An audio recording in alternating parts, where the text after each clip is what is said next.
Hi, fellow traders. Well, this is my first official day back from my Christmas vacation. And of course, I was not welcome with a whole bunch of fanfare. I big miss trade on the opening range breakout on Roku this morning. And I just had in my mind that I was going to sit the open out and just watch the market. Because for some reason, I had in my mind that something big was going to happen, or I don't know. It just got into my mind. It stuck. And so the best thing for me to do was just to sit on my hands and kind of wait the morning out. And it was a little bit stressful, a little bit upsetting that I'm watching one of my favorite stocks trade out of my sight. But no, we held it together pretty good. Got into a little tussle with it later on in the day. In the end, we pretty much came out even though it really feels like I got worked over. But on paper, no, we're pretty much even. So it was just a crazy day. Just ready to put that behind me and look to tomorrow. So I've been getting a lot of questions about my focus in the swing trading this year. And I'm going to answer all of the questions in this one video because they're all pretty much the same and can be grouped the same. You know, it's like, why do you swing trade if you do so well day trading? Why would you want to swing trade? And it's a good question that new traders would ask. Now, if you've been in trading for a while and you've established yourself, you understand that you want to have multiple streams of income. So I do three things. I day trade, I swing trade, and I invest. And so eventually you're going to get into all three, especially if you're going to make a living trading. And, one of the biggest misconceptions is that people think if you're going to be a trader, you need to day trade or you have to day trade. And you don't. You classified as a trader whether you day trade or swing trade. And we'll talk more about that, the classification in the tax class on Wednesday. And we're picking that up after the holidays. And I think we're up to the market designation. I think that's where we're at. So this is what we're going to be talking about come Wednesday. But you can be a swing trader and still be a trader. It just depends on how comfortable you are. But I do both. And, I'm going to kind of explain how I got into it, why I do it, and all that good stuff. But first, one of the most popular questions I get is, why am I focusing more on swing trading now? Well, a lot of traders now, after what happened with SureTrader, they're kind of skeptical about using an offshore broker again. Even though SureTrader didn't run off with their money, everybody got their money back. It just kind of left them a little bit nervous. So there is another option. If you're going to swing trade, you don't need $25K in your account to swing trade. You just need a halfway decent amount so that you could take some good positions. So I'm thinking, $5,000 and you get margin, you're in good shape. Now you can't open an account with a lot of, like with IB, you got to have 10 grand. But with Thinkorswim, all you need for a margin account is $2,000, and you can get a margin account. But that really limits how many trades you can take in terms of stock selection. You'll be stuck trying to find these lower price stocks, and a lot of these don't move that much sometimes. Every now and then you catch a stock like RAD That's a lower price stock that makes a pretty good move. You can make some money off of, but doesn't happen all the time. But this is a way you could trade and make money and grow your account. Swing trading can be just as lucrative or more if you've had trouble day trading and you can't seem to make a profit. There's a lot of things that go on with day trading that you just may not be aware of. And we'll talk about that here in a second. But a lot of traders that I work with really said, Ed, how about these swing setups? Will they do good? If I get an account, I don't have to day trade, but can these swing trades work for me? And absolutely they can. And that's the main reason why I said, okay, I'm going to focus a little bit more. Instead of me just scanning on Sundays and then we doing the watch list, I'll scan throughout the week and email a watch list out to you guys as I do the scans, so that you'll have an idea of how we do this thing all through the week. And it's not going to take away from my day trading, which is good, because this is in the evening and it doesn't conflict with anything else. So it's perfect. Last year I tried to do a separate account, all cash. I had to do a separate scan. It just took up too much time. And it was too frustrating adding another element to what I do. This, not adding another element, is more natural, and I don't have to change up anything. So why I swing trade? Now, one of the things that you've got to understand as an individual day trader, or I like to call myself an independent equities trader. That's the name that I made. I didn't think I made it up. I think I heard it somewhere. I liked it, and I adopted that. So when people ask me what I do, that's what I tell them. But there are multiple forces working against you, what you may or may have not been aware of. We're a one-man band, and unless you have access to a large account, you're limited to how long you're going to be able to hold a trade and really let it work. The big guys in the market, like investment banks, hedge funds, mutual funds, they know what we smaller retail traders do. They understand. They know where we place our orders. And so, if you've watched the Mark Douglas series videos that I've shared with you, and he explains it, from A to Z, how these guys know and that retail traders are putting orders out versus, mutual funds or these big investment banks. But they know the strategies, and they know that we trade with a relatively tight stop loss. And in most cases, they can put a stop in a lot higher than ours. So in case their plan doesn't work, they can get out. But they can pretty much hold something a lot longer than we can. And so it's difficult for us to be consistent if we are trading very small and we have a relatively tight stop loss. And you end up getting stopped out by normal daily price fluctuations. Now, one of the things that I did learn by swing trading was how to place my stops day trading. Because at this point, I had not learned how to account for the normal volatility on an intraday chart. I had not done that.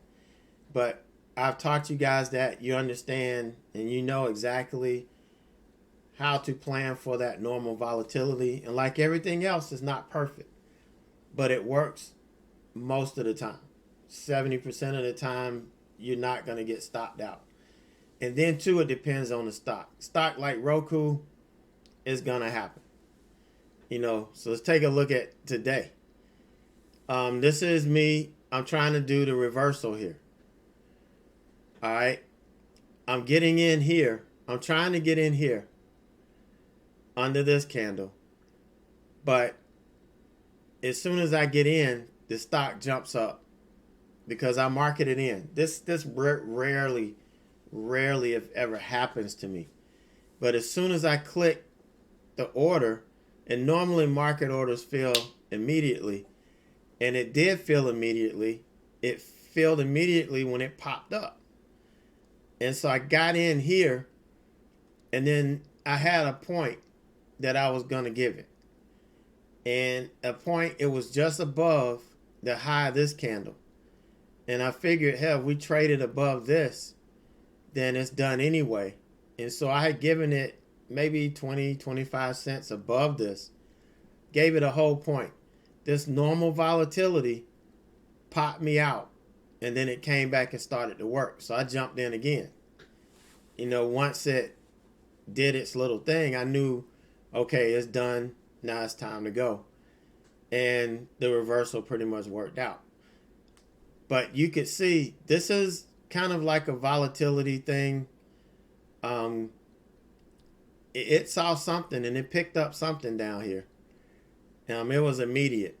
If we were sitting there watching it and chatting, it was like, you don't know what it is. You could guess, you could think but unless you're sitting there, you have no idea what that is. But this is what I'm talking about. And this is what can be frustrating with day trading is you try to account for that, but they'll do this. They'll pop it up and take out people's stop orders because they know they're going to have stops just above the high. That, we retail traders, once it breaks this high, we're done. And so I knew that, and I gave it, I thought, enough room above that. But obviously I didn't. They just went further than the average stock would. And that's Roku for you. That's just the way Roku is. But that I just wanted to show you that to kind of prove what I was talking about. But then back in this time, I was generating a lot of fees day trading. Now, you don't have to worry about that now. All of those crazy fees are practically eliminated. So, but back then, I was over trading, and those $4.95. Well, actually, with everything, it was about $6 a trade is what I was generating. And so if I had 30 tickets, that was a pretty good penny, especially if you had a smaller account. So I had to really slow down my trading and stop chasing things all over the place. So I lost a lot trading small with tight stops. And like I said, until I learned how to read the volatility and how to give it the right amount of room, I actually learned that inadvertently from swing trading. I just kind of applied the same thought process from swing trading to day trading, and it worked out great. But day trading plays to our greed and impatience, looking to make quick, easy money. That's the lure. That's what everybody comes into day trading for. To make that quick money. I can't imagine how many people followed Ross when he started back at $500, and now I don't know, is he at $100,000 now?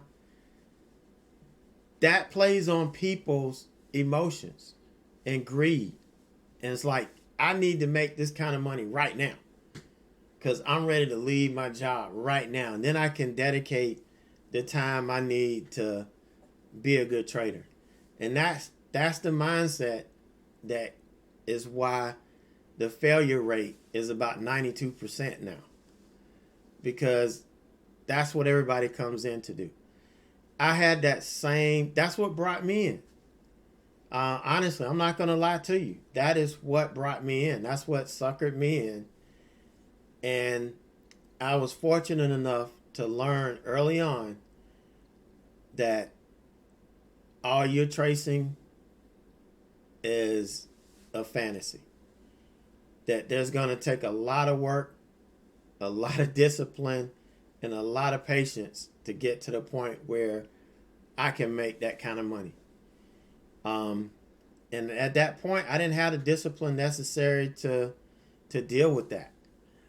So I tried swing trading. Plus, I was at work. I was teaching full time, and it was really getting a little bit tougher to trade the markets. The markets were getting a little bit slower. It wasn't as good as it was in 2015. I wasn't making money hand over fist, just trading the morning. It just wasn't working out. And so I just looked into swing trading. I learned how using a longer time frame chart, it kind of filters out the noise if you do it right. Now, if you swing trade and you're watching a 5-minute chart of your swing trade every day, you're not gonna do very well. No, the whole point of this is to filter out that intraday noise, those big swings that you see intraday, and just let that move happen over the course of 2 to 3 days, sometimes 5. For us, and you'll see in a minute, we're looking for the short-term swing moves. I'm not looking to hold this thing 2-3 weeks. That's not what I'm looking for. And when you first start out, that's not what you want to do. You kind of want to ease into this. Just like in day trading, swing trading, you want to ease into it. You don't want to have sleepless nights. That's the worst thing that can happen to you. So, but in reality, the brokers and big institutional traders, they want us small guys to trade short time frames, to day trade, to scout, because we bring that volatility. And they know that they can pull our strings and work us like puppets. So they definitely want that. But using these longer time frames, they're going to allow us to get a feel for what these guys are doing and actually profit off them in the long run. And that's the key thing. We're here to make a profit, not to play games. So, it helped me stay in the trade longer and weather the storm. And that helped me in my day trading. That gave me the patience to be able to let a trade work, or to let a move work itself out. If it goes against me, and the trend is still intact, it's probably going to come back and give me what I want. And I could see that in the daily charts. At the end of the day, I could look at the intraday chart and look at the big fluctuations, but then look at the daily chart and say, hey, that looked pretty good. But had I been in it intraday, I probably would have got swung out and missed it. So, me seeing what this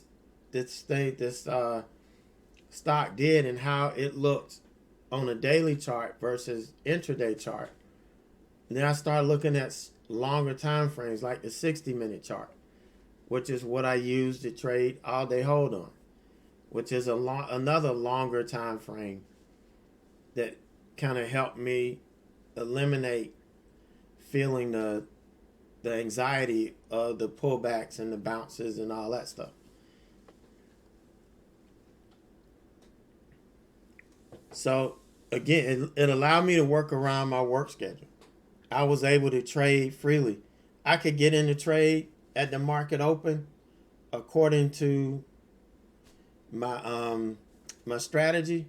If it triggered at the open, I get in, set my stop, set my alert on my phone for if this stock hit a certain price, I could try making my way back to the computer to see about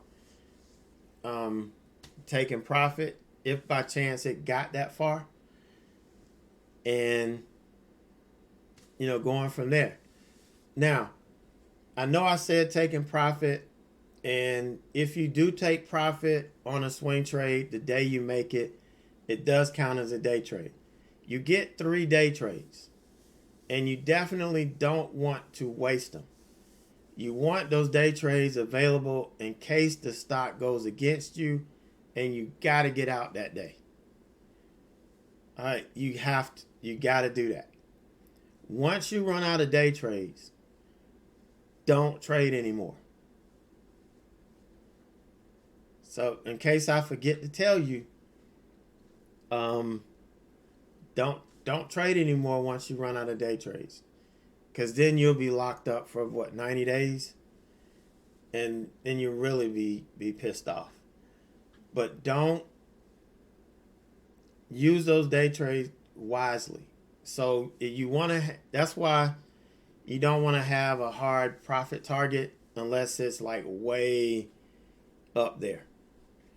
And then if it happens to hit that day, then hey, you good to go. So I would have an alert for a price, way up there, kind of out of belief, and if it does hit that, then it'd be worth wasting a day trade on. Well, really, you won't be wasting it. You'll be using it, but you'll be pretty happy using it. So it allowed me to make money trading, and I say still enjoy some free time. It really wasn't free time because I was working, I was teaching, but I was free to engage with the students while they were doing their projects and all that stuff. Swing trading allowed me to analyze the markets on my schedule, and I didn't have to sit there the whole time and look at it. If I had 30 minutes here, I could do it. If I had 20 minutes here, I could do it, because I was focusing on the longer time frames, and I was scanning after the market closed. So it wasn't important for me to keep keeping up with it. But it surprised me. I was amazed at what happened when I stopped watching my trades tick for tick. How much emotional stress that took off of me. I started to see the trades better. I started to get better results from my trading. And I realized that we overcomplicate our trading by just being too involved with it, by living and dying on each tick.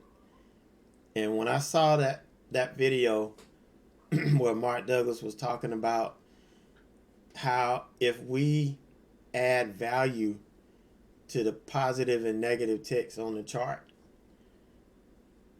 it eats away at us. These ticks aren't positive or negative. Only we can give it that meaning. So, because it's like if it's going up, if we're short, we can make that a negative. Even though it's a green candle going up, that's a negative for us. But for somebody else that's long, that's a positive. And vice versa. But if we just simply look at the candle as neutral and say, hey, this is just what the market does. It goes up and down. We're just going to wait for it to hit our target. And that's pretty much what I did. And that helped me see these trades and understand that by sitting here all the time, watching it, and I wasn't mature enough as a trader to not let it get to me. Now, eventually you become mature enough as a trader that you can deal with this and you day trade. But you have to build up that resilience. Also, swing trading is a good strategy to employ because it teaches you how to behave in the market. It rewards you for being less involved, taking less trades over time, which is exactly what you need to do to have any chance at success. You got to develop that patience and that discipline to know when to take your hands off the button and let the trade work. And understand that it's either going to work or it's not going to work. Swing trading helped me avoid overtrading. Now, overtrading, that's another big reason why day traders lose money. They overtrade. Now, because commission cost doesn't matter much anymore. That part of it's eliminated. But over trading and taking small wins and then a big loss, small wins and then a bigger loss, it just breaks you down. But swing trading, it taught me how to better time my entries and catch longer term trends. And I brought that into my day trading as well with my trend continuation strategy. And I don't know if you've got it yet, but a lot of my day trading prowess came from that switch to swing trading. And swing trading a lot during that period. I still day traded, but swing trading really helped me to develop that, what I have today. And it helped me with my day trading. It helped me understand what was happening intraday as it related to the daily time frame. Because a lot of us make mistakes of not even looking at the daily chart. And that's why you see me start with the daily chart every morning. Because it helps me see what trend the stock is in, what support and resistance is on the daily chart, and all of that matters. I think we proved that beyond a shadow of a doubt. And again, it helped me understand the bigger picture. It helped me understand the trends and how to trade the trends and how to maximize the amount of money I can make in my day trading. Like I said, a lot of people are like this. I'm going to do this and get out in 30 minutes or 45 minutes or whatever. And, that if I'm a trader, this is my job, I'm going to be here. Now, in a couple of years, when my son graduates and my wife graduates and we can travel and hit the road, then, hey, I may be relying more on my swing trading and just day trade on the days that I'm there. Who knows? But that is something that, has helped me understand that, hey, money is there to be made all day. Sometimes the market flattens out. It flattened out pretty good today. But there are always stocks that are trending, that practically trend most of the day. And so if we lock into those and we identify those at the beginning of the morning, then, we're in good shape. All right, so the strategies that I use. DLTR, this is the last one I took. So there are better examples of this strategy on the website, but this is just the last one that I took. And this is the oversold strategy. I look for stocks that gap down with a hard sell-off, which creates some emotion, over-emotion. These candlesticks represent human emotion. If they represented computers, you'd see a totally different pattern. I don't know if you know what an oscilloscope or a digital signature looks like. That's what it would look like if computers were trading against each other. This has got the human element in it, and this is what we're trading. So we look for a stock that sells off. It has to meet other parameters, and that's how we scan for it to find it. But this is exactly what we do. Now, I was a day late picking this stock up, and I got spooked out here and ended up taking it off. Still made a little profit, but this is just an example of the strategy. And this is an example of what happens when you have a blip in the market. I think something came out. It kind of hurt the market a little bit. And we got this pullback. But it's all part of swing trading. So I never should have been out of this. I should have still been in it. And it did make a better move up. But this is just an example of the setup that we like to see. The 20 EMA crossover strategy. here's a 20 EMA here. Here's a stock that pulled back and pulled through the 20 EMA, and then we traded above it. Next candle to make a high. Open, higher than the close, I'm in. And I'm looking for a 52-week high break, which is exactly what we got. Took profit here. It's pulled back a little bit too deep and took me out. But you can see what happened. This thing gapped up and on earnings and then kind of sold back off.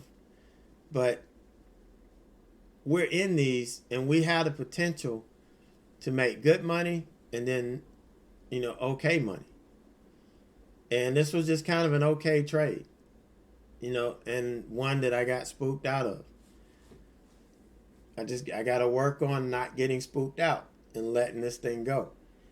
But one of the issues, and this is something that's probably self-inflicted, that I have to deal with, is when I'm in swing trades and then you got people in chat want to day trade it, and then all day long they're talking about this stock is doing this stock is doing that, this ACAD is doing this, ACAD is doing that. And so it's hard to separate when you see people talking about it and they say, oh, it tanked. And I kind of got caught up in that.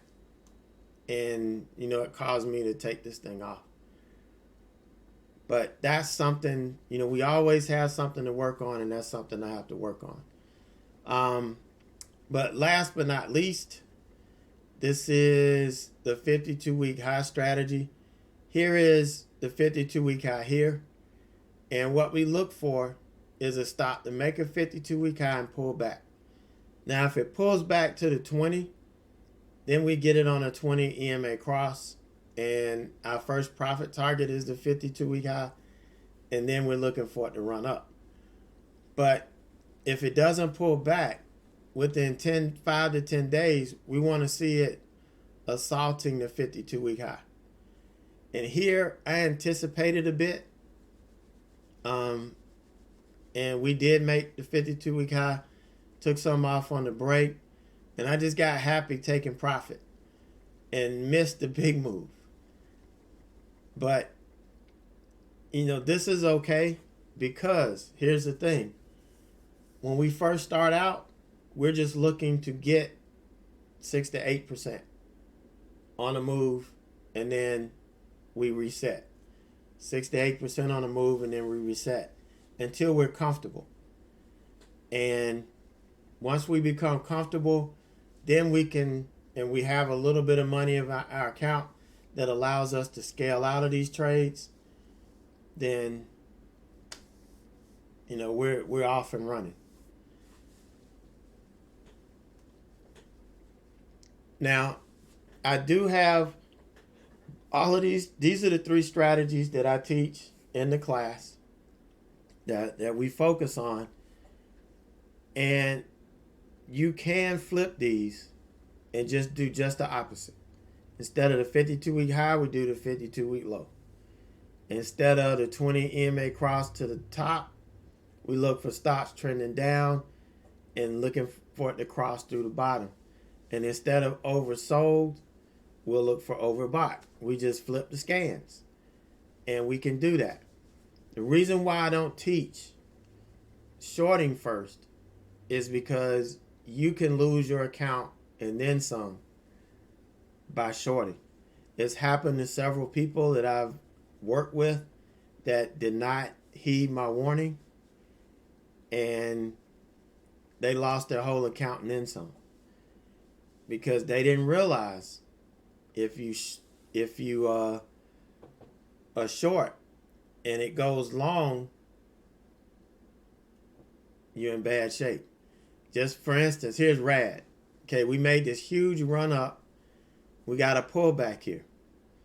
So now, if it loses to 20, you're going to have people saying, oh, I'm going to short this because we're coming all the way back.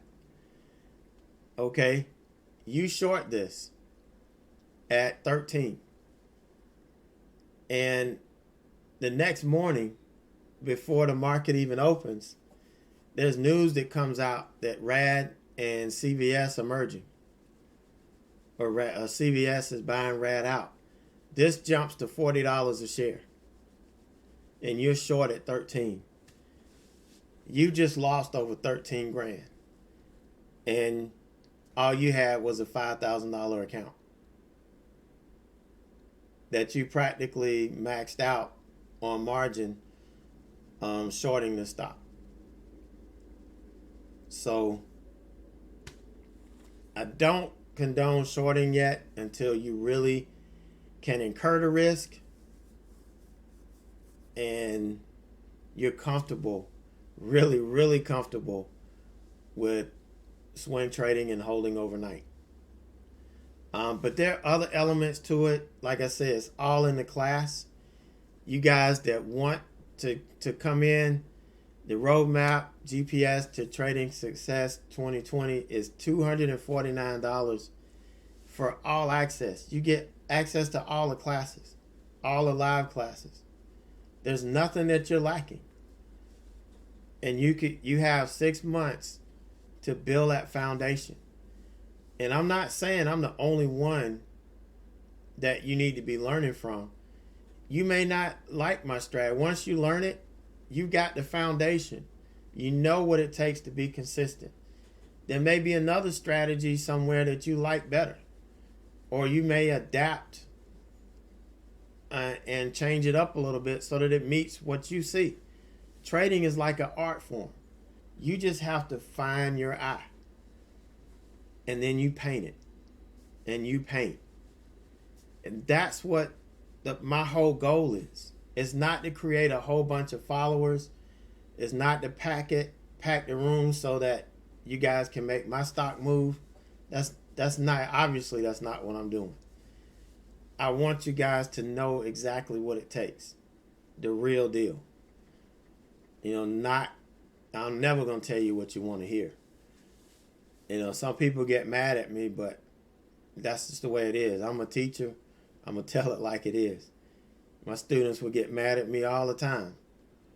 But once they graduated and got out there, they always come back and thank me. So hopefully one day you guys who I pissed off will come back and thank me too. All right, so I'm gone over by about 10 minutes, so I'm done. Let me stop talking. You guys have a great night, a great evening, and I will catch you tomorrow.